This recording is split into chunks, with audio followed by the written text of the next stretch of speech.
4-godišnji Aleksa do prije 2 godine imao je neizvjesnu budućnost. Sada srećno živi u Martinićima sa Tamarom i Batom Tomić, koji su ga usvojili jer nisu mogli da imaju djecu. Do jednog dana dok Batu nije palo, jednostavno rekao dosta više sa svim. Dakle, hoćemo dijete, idemo i usvajamo dijete. Aleksa, ovdje si ti lepo ziveo, lepo se družio. Aleksa je samo jedan od više od 170 napuštene djece. Svi oni čekaju drugu šansu. Mnogi od njih, nažalost, nikada neće imati sreće poput Alekse. Crna Gora ubjedljivo je na posljednjem mjestu po usvajanju djece u Evropi. U toku prošle godine imali smo 3 usvojenja, znači jedno je bilo domaće usvojenje i 2 inostrana usvojenja. Svega 2% nezbrinute djece usvajaju porodice iz Crne Gore. Nije velika zainteresovanost za usvojenje. Koji je pravi razlog za to? Nismo se bavili nekim detaljnim istraživanjem.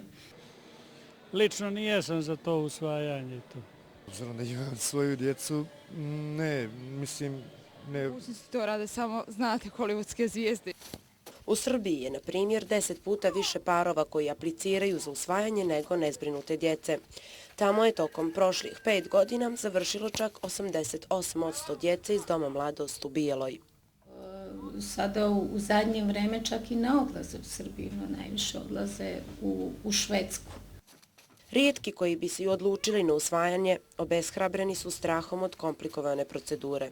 I sad svi su nam govorili kao to je strašno komplikovano, to je strašna procedura, to ne znam ni sam šta sve treba. Mi smo otišli, uzeli te papire i to je krenulo jedno za drugim da se rešava, znači bez ikakvog zatezanja, bez ikakvih problema.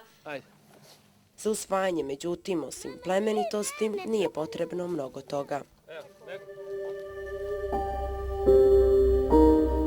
Imali smo i mi neke naše dileme, neke naše sumnje tipa da li je potrebna, ne znam, određena materijalna, ne znam, da smo, da kažem, eto, bogati ili da smo, ne znam, imamo, da živimo u gradu.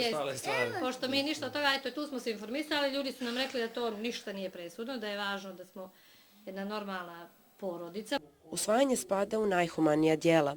U Crnoj Gori svi isto tome očigledno tek treba da sazri. U međuvremenom djeci u Bijeloj preostaje da čekaju drugu šansu. Šansu za srećno djetinjstvo kakvu je Aleks dobio. Smeha, sreće. On je naš i tačka.